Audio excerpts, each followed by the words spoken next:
Bonjour à tous. Alors aujourd'hui nous allons voir le cours sur le traitement des troubles anxieux et de l'anxiété symptomatique. Alors comme vous l'avez vu au cours, quand on parle d'anxiété, ben oui, il peut y avoir de l'anxiété en tant que symptôme, par exemple dans une dépression, dans une décompensation psychotique, mais il y a également à côté de cela des troubles anxieux qui sont définis tels quels dans le fameux DSM. Et c'est vrai que les choses ont un peu changé les derniers temps, puisque si on voit la version du DSM-4 Revised, révisée, on décrivait vraiment 5 catégories de troubles anxieux. L'anxiété généralisée, le trouble panique, les troubles phobiques, les troubles post-traumatiques et les troubles obsessionnels compulsifs.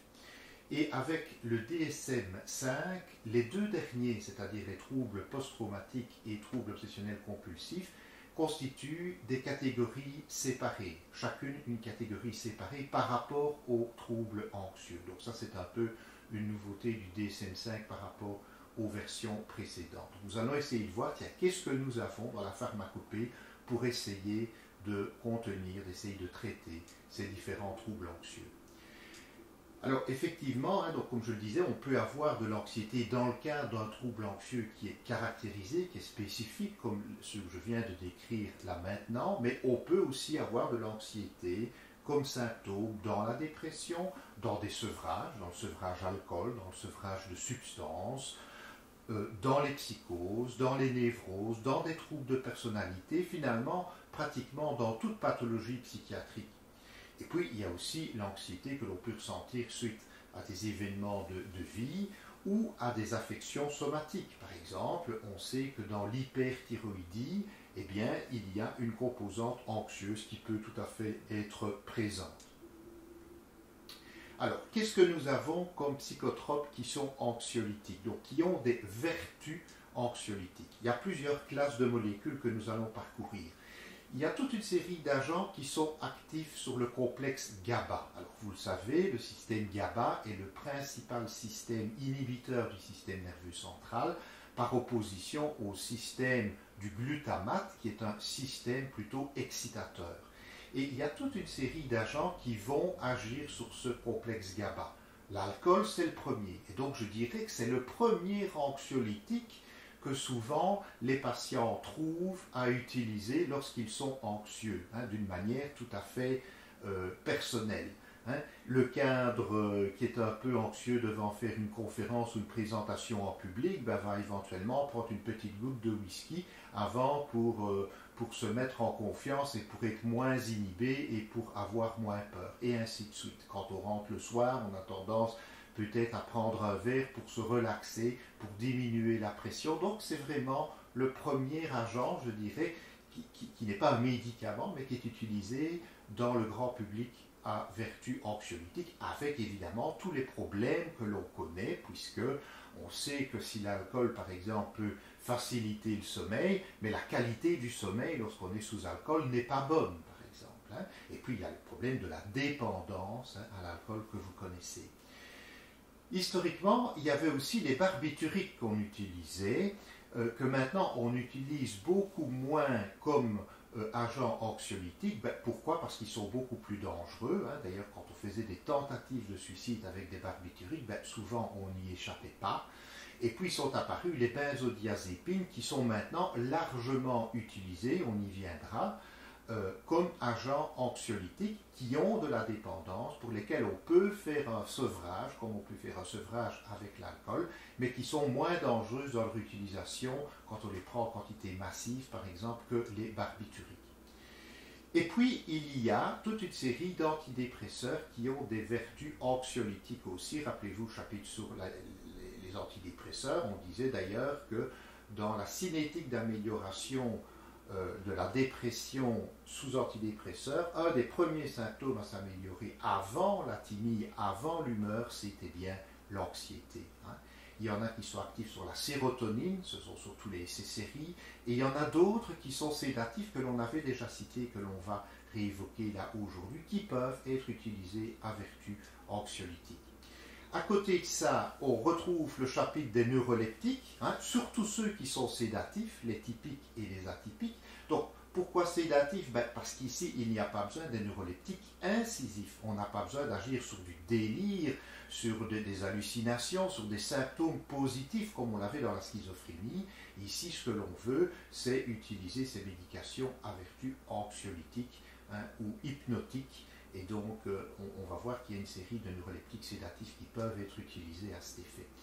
Une autre classe de médicaments, ce sont les antihistaminiques, on l'oublie un peu, mais qui sont sédatifs en fait. Lorsque les gens qui font des allergies prennent des médicaments antihistaminiques, ça savent bien qu'un effet secondaire, c'est la sédation, mais c'est aussi l'anxiolyse. Donc l'atarax par exemple, l'hydroxyzine peut être utilisée à cet effet. On a aussi des agents qui sont actifs sur la noradrénaline, plutôt les bêta-bloquants, par exemple le propanolol, l'Inderal, est fort utilisé dans cette fonction finalement anxiolytique.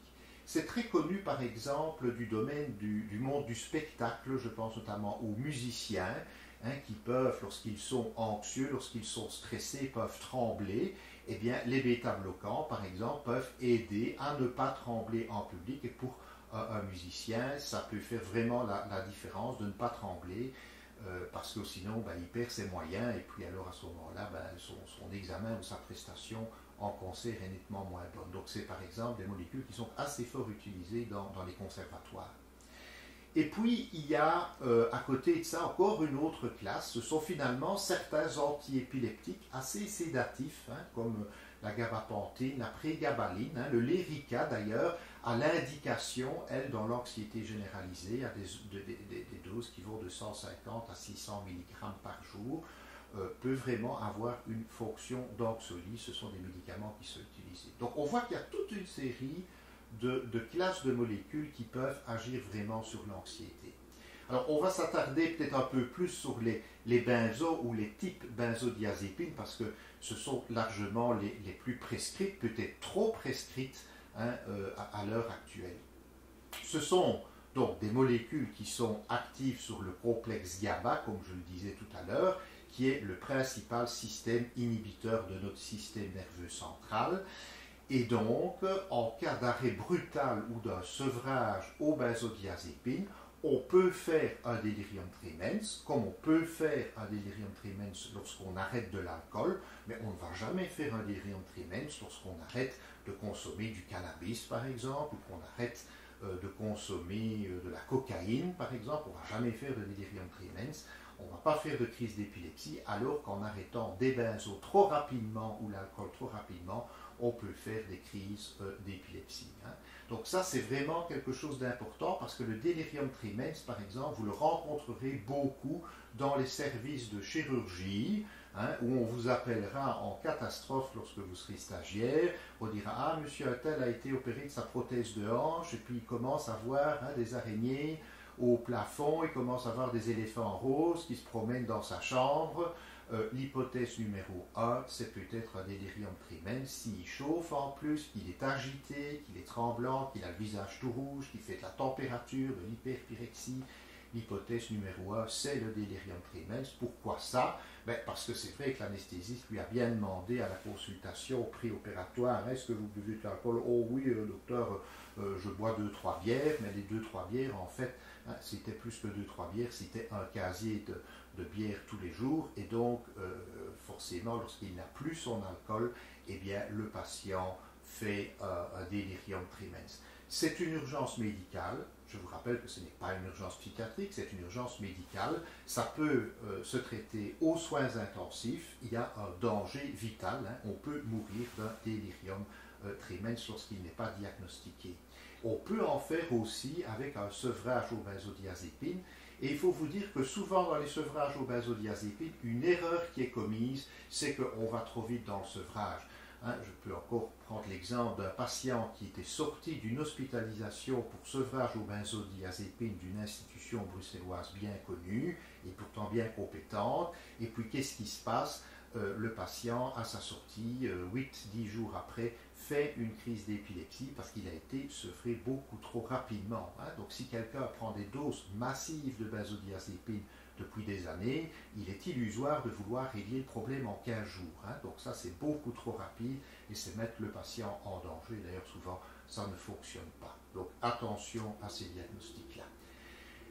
Les benzodiazépines ont des caractéristiques communes. Elles ont toutes les caractéristiques que l'on va voir, plus ou moins importantes. Mais certaines ont certaines caractéristiques de manière plus importante que d'autres. On les verra par la suite.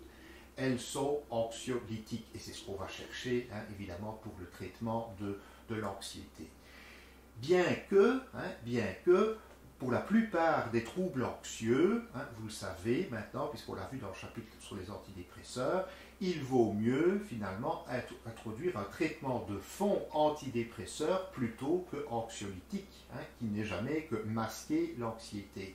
Quelqu'un qui fait des attaques de panique, par exemple, ben oui, si on lui met un peu de Xanax, un petit peu de Valium, un petit peu de Tranxène, ben oui, il va être moins anxieux et la crise de panique va céder. Pourtant, il faut très rapidement prendre le relais avec un antidépresseur de type sérotoninergique qui, lui, va prévenir les crises d'attaques de panique qui peuvent survenir par la suite. Alors que l'anxiolytique ne va absolument rien prévenir du tout.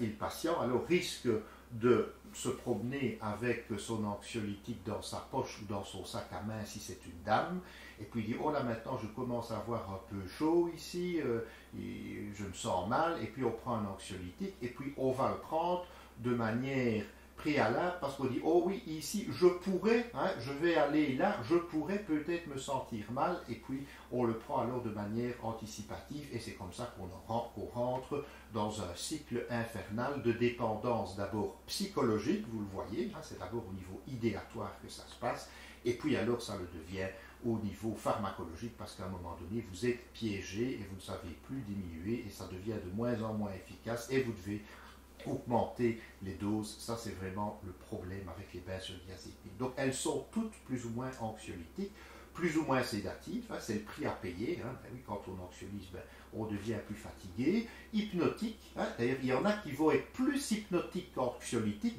on les utilisera plus pour faire dormir, alors qu'il y en a d'autres qui sont plus anxiolytiques qu'hypnotiques, on les utilisera plus pour diminuer l'anxiété en journée, par exemple.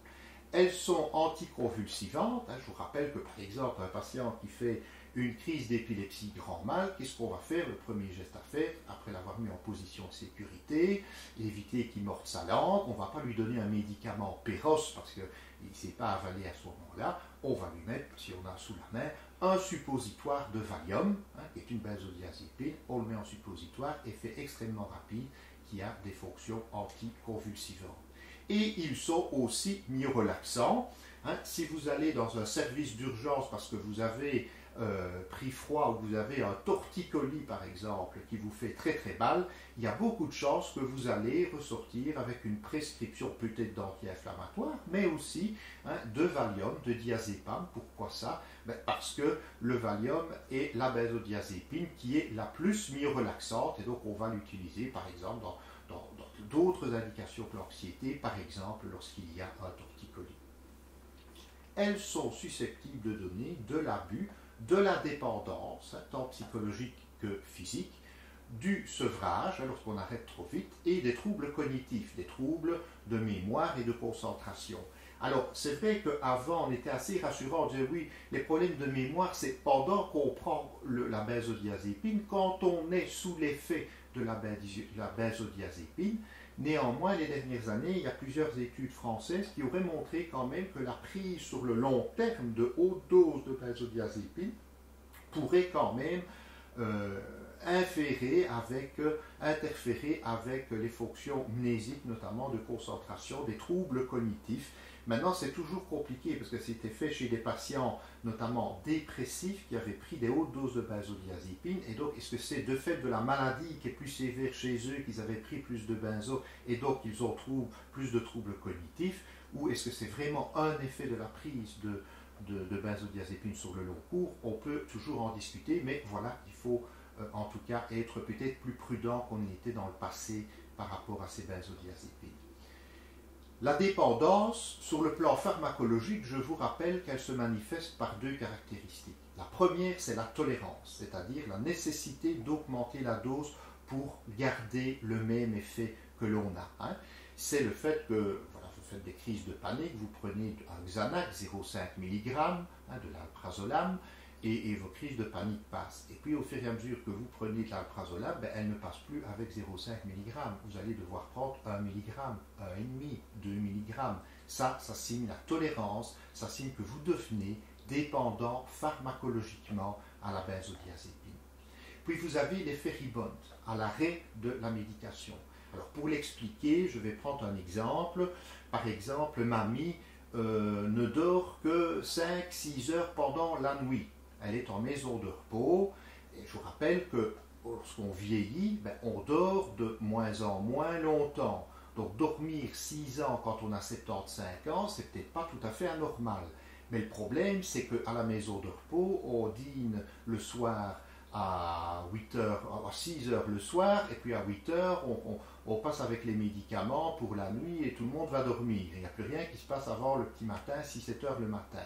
Mais si mamie va dormir 6 heures, elle va dormir à 20 heures le soir, vous voyez le problème, c'est qu'à 2 heures du matin, elle est éveillée. Elle a déjà dormi quelque part physiologiquement ses heures, mais il n'est que 2 heures du matin.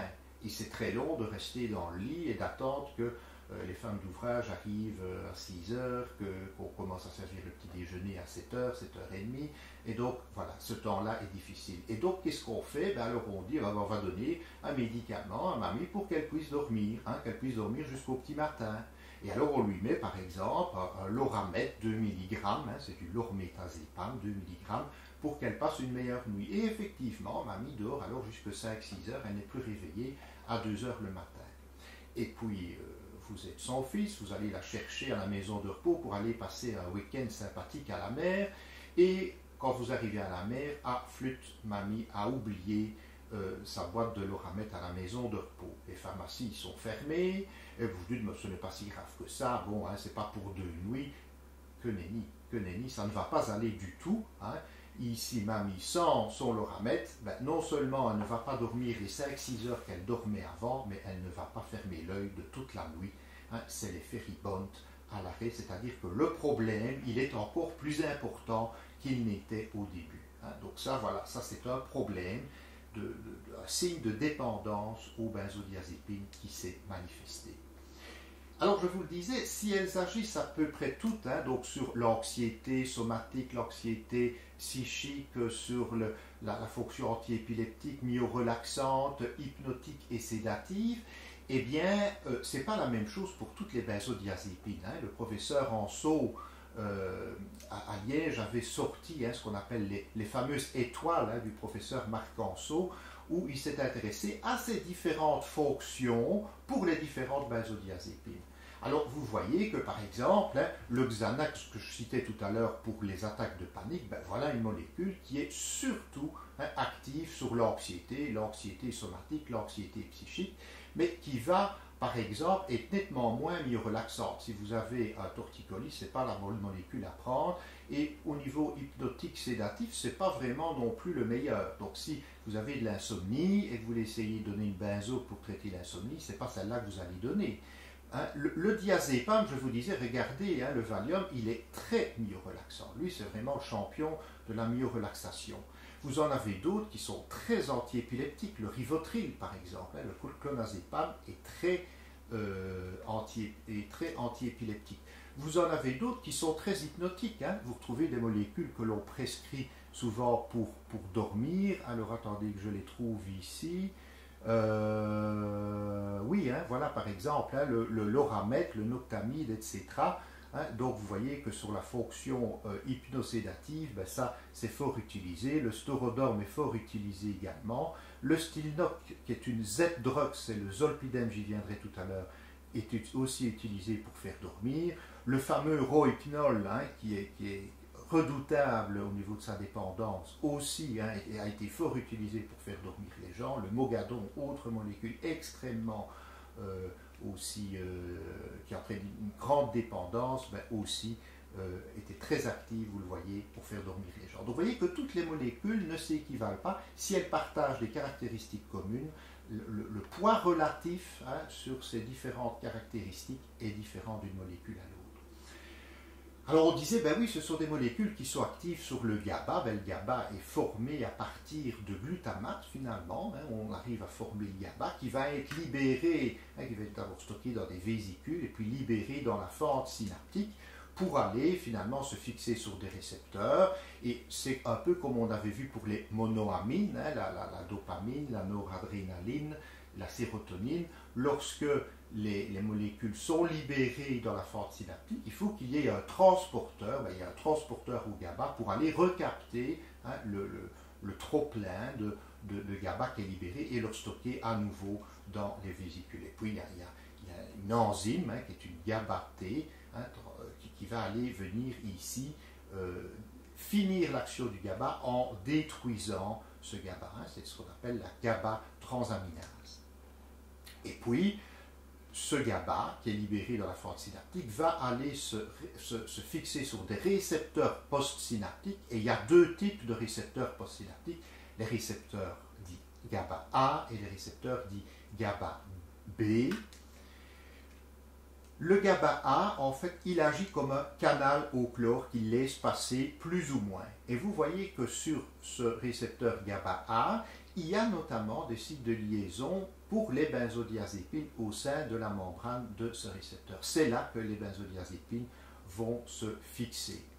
Et vous voyez aussi qu'il y a d'autres sites de liaison, non seulement pour les benzodiazépines, mais l'alcool, on disait tout à l'heure, le premier anxiolytique qui est utilisé dans la population, c'est l'alcool, il va aussi se fixer sur ce GABA A, sur ce récepteur GABA A, qui laisse plus ou moins passer le chlore. Il y a les barbituriques, la même chose. Il y a aussi la picrotoxine, qui est un produit plutôt proconvulsivant. Là aussi, ça fonctionne en allant se fixer sur ce récepteur GABA A. Je n'en dis pas plus, finalement, pour ce système GABA, c'est les choses essentielles à retenir. Quant aux antidépresseurs dans les troubles anxieux, on les avait déjà vus lorsqu'on a parlé de la dépression. Donc je vous le redis, parce que si on le redit une deuxième fois, on retient peut-être mieux les choses. Pour les attaques de panique, on va surtout utiliser des SSRI, des inhibiteurs sélectifs de la recapture de sérotonine. Et là, on va commencer à la moitié de la dose, je vous disais. L'erreur habituelle, c'est de commencer aux doses habituelles à ce que l'on met dans la dépression. Et alors, ça ne va pas. Le patient, son système d'alerte, ses amygdales sont beaucoup trop réactives. Il faut commencer avec la moitié de la dose et puis on augmentera progressivement. On peut aussi utiliser, par exemple, l'anafranil, qui est un tricyclique à dose plus faible en deuxième ligne, mais certainement pas en première ligne.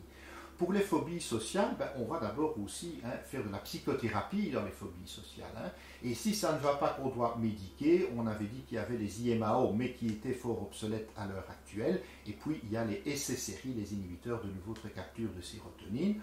Pour le trouble obsessionnel compulsif, il y a d'une part les tricycliques en deuxième ligne, c'est surtout l'anafranil, jusqu'à 250 mg, et en première ligne, certainement les SSRI, mais attention, on avait dit, là on va aller jusqu'à des doses doubles ou triples à ce qu'on utilise dans la dépression, et je vous avais dit, il faut annoncer la couleur directement au patient qui a des TOC, dire voilà, on va commencer le traitement, cher monsieur, chère madame, mais nous allons monter dans les doses, parce que si je utilise les doses habituelles de la dépression, on a toute chance de penser que ça ne va pas fonctionner. Mais il faut y aller lentement, on doit laisser une latence pour obtenir l'effet du traitement qui doit être de plusieurs mois, parfois 3 mois avant de continuer d'augmenter la posologie. Il faut se donner du temps. Dans l'anxiété généralisée, là peut-être de manière un peu surprenante, les SSRI et les CNRI qu'on va utiliser vont être utilisés à posologie normale. Et pas, on ne va pas commencer avec la moitié de la dose comme c'est le cas lorsqu'on a des attaques de panique. Et pour le stress post-traumatique, là aussi on utilise certainement en première ligne des SSRI à posologie normale aussi. On ne doit pas les commencer à plus faible dose. Donc pour les commencer à faible dose, retenez que c'est vraiment dans les attaques de panique et on va devoir monter à des doses supra, je dirais, normales. C'est surtout dans le trouble obsessionnel compulsif. Alors, un mot sur les somnifères, benzodiazépines et qui sont assimilés aux benzodiazépines. Il y en a qui ne sont pas des vrais benzodiazépines, qui ont une action rapide et plus brève que la plupart des benzodiazépines. Ce sont surtout les Z-drugs, comme on les appelle, parce qu'elles commencent par Z. il y avait le Sonata, il y a le Stilnoct et l'Imovan. C'est les zopiclones et zolpidem qui sont le plus utilisés certainement. Alors, elles augmentent le stade 2 du sommeil, donc lent, léger, mais ne modifient pas vraiment les stades 3 et 4, le sommeil lent, ni le sommeil paradoxal. Donc, ce sont des molécules qu'on préfère utiliser, si on peut, pour éviter les vraies benzodiazépines, parce qu'elles respectent plus l'architecture du sommeil que les vraies benzodiazépines. Et alors, si on en vient aux benzodiazépines, effectivement, là, le sommeil lent léger du stade 2 va remplacer les stades 3 et 4 et le sommeil paradoxal. Donc, c'est moins bon quelque part, puisque ça va modifier plus, altérer plus l'architecture du sommeil. Alors, il y en a qui sont à courte durée, qui induisent surtout le sommeil, c'est par exemple l'Alcyon, ou Dormicum. Il y en a qui ont une durée moyenne, c'est la plupart d'entre elles. Il y a le Xanax, mais je l'ai dit, il est plus finalement anxiolytique que vraiment hypnotique, mais le Loramet, le Lormetazepam est fort utilisé, le Serestal, le Lexotan aussi, fort utilisé. Et puis il y en a qui ont une plus longue durée, au-delà de 24 heures, vraiment en couverture de toute la nuit. C'est des molécules très fortes, comme je vous disais, Rohypnol, Mogadon, mais aussi par exemple le Tranxène, où le patient finit par accumuler lorsqu'il en prend pendant plusieurs jours, et a fortiori si on l'utilise comme anxiolytique pendant la journée, on finit par accumuler. Le Valium aussi a une particulièrement longue durée de vie. Pour les antidépresseurs sédatifs, je vous ai dit, on utilise parfois aussi des antidépresseurs sédatifs pour aider à dormir ou comme anxiolytique. Il y a le Ridomex qui est fort utilisé, c'est un tricyclique. Il y a la trazodone, le trazolan n'est plus commercialisé à l'heure actuelle, c'est la trazodone, la forme générique qu'il est, qui est un antidépresseur sédatif, ne l'oublions pas, qui est fort intéressant parce que c'est une molécule qui peut aider vraiment dans l'insomnie primaire ou dans l'insomnie secondaire à une dépression, par exemple, et qui n'entraîne pas une dépendance sur le plan pharmacologique. C'est pour ça que c'est plus intéressant que les benzodiazépines. La trazodone ne va toutefois avoir aucune vertu antidépressive. Au posologie, on l'utilise habituellement, un demi, un comprimé le soir au coucher pour dormir. On n'aura pas vraiment une fonction antidépressive, mais on va avoir une fonction anxiolytique et surtout somnifère. D'accord ? Pour l'amirtazapine, le Rimergon, les choses sont un peu différentes parce que là, on va aussi avoir une fonction sédative, c'est pour ça qu'on l'utilise le soir, mais je vous ai dit, là, c'est un vrai antidépresseur, il va avoir une fonction antidépressive, et je vous avais également dit, il stimule, lui, l'appétit, que ne fait pas le trazolan. Donc si c'est quelqu'un qui ne veut pas prendre 1 gramme, n'allez pas lui mettre le Rimergon, l'amirtazapine, on va plutôt aller vers la trazodone qui ne va pas faire prendre du poids comme le Rimergon va le faire. Dans les antihistaminiques, je les ai déjà cités pour mémoire tout à l'heure, il y a aussi des substances naturelles qu'on peut utiliser comme sédatifs somnifères à base de mélatonine, de valériane, d'aubépine, de passiflore, qui peuvent parfois aider, je dirais, dans des insomnies passagères ou plus légères, associées à une anxiété, par exemple, un étudiant en période d'examen un peu plus difficile à dormir, ça peut peut-être l'aider pour dormir. Maintenant, quand c'est des grosses insomnies secondaires à des décompensations psychotiques, à des troubles anxio-dépressifs sévères, ça ne va pas fonctionner la plupart du temps et on va devoir recourir à la pharmacopée telle que je vous la montre là. Pour les neuroleptiques, on a dit que c'était ceux qui alors être sédatifs et non pas incisifs pour les raisons que j'ai évoquées précédemment. Ce seront surtout des molécules, par exemple, comme le dipyperon, comme le dominal, comme le nosinant, qui vont être utilisées à vertu sédative. Il y a aussi l'éthumine, par exemple, qui va être utilisée le soir pour faire dormir. Donc on ne vise pas une diminution de phénomènes hallucinatoires ou délirants qui ne sont pas présents ici. Ce que l'on vise, c'est de faire dormir le patient. Maintenant, on utilise peut-être un peu plus les atypiques, et je vous avais dit que lorsqu'on a parlé de la kétiapine, voilà une molécule qui, à faible dose, est anxiolytique, 50, 100 mg, et puis 150, 200, on est vraiment sédatif, et donc on peut avoir une action sur le sommeil. Vers 300, 200, 300 mg, on est plutôt antidépresseur, et puis à 5, 600, 800, 900 mg, on est plus neuroleptique, incisif à ce moment-là. On agit plus sur une composante de délire et de phénomènes hallucinatoires. Donc voilà une molécule qui a un spectre d'utilisation finalement assez large en fonction de ce que l'on veut obtenir. Le problème, je vous l'ai dit pour les benzos, c'est la suétude, c'est l'abus, le fait d'abuser de la molécule, voire d'en devenir complètement dépendant sur le plan psychologique d'abord, et puis sur le plan physique, avec ce phénomène de tolérance qui va se manifester, de devoir augmenter les doses, et puis surtout le phénomène de sevrage, lorsqu'on va arrêter, ça ne se passe pas bien, on peut avoir des troubles neurovégétatifs, perceptifs, de la confusion, voire finalement un véritable délirium tremens. Et cette dépendance psychique, elle va être aussi fonction de la personnalité du patient, de facteurs sociaux. Il y a des milieux où on mange un peu les benzodiazépines comme des bonbons, quelque part. Donc il y a tout ça qui va pouvoir jouer dans cette dépendance d'abord psychologique et puis à un moment donné sur le plan physique, avec ce fameux effet rebound à l'arrêt brutal. Pensez à mamie de tout à l'heure qui allait passer son week-end à la mer.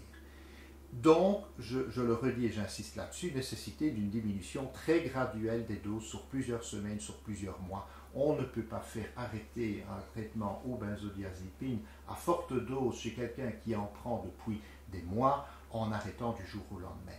Et quand vous êtes appelé dans le service de chirurgie là, pour le monsieur qui fait son pré-délirium tremens, qui commence à être agité, qui est tout rouge, qui commence un peu à chauffer, qui est nerveux, qui a envie de sortir du lit, qui ne tient plus en place, qui tremble, la première chose à faire, c'est soit de le refaire boire, si vous avez fait une anamnèse correcte et que vous avez vu que ce monsieur consommait de l'alcool en quantité plus importante qu'il n'avait avoué à l'anesthésiste, demander à son épouse d'aller chercher une bouteille de vin, de le refaire boire. Parfois, on traite même ces patients avec de l'éthanol en IV quelque part, pour compenser le système GABA, qui est en détresse, qui a été inhibé pendant des mois, et puis qui maintenant, c'est le système glutamate excitateur qui est surdosé. Donc, on doit remettre du système GABA. L'alcool va remettre directement le système GABA en place et rétablir la balance correcte, ou alors éventuellement aussi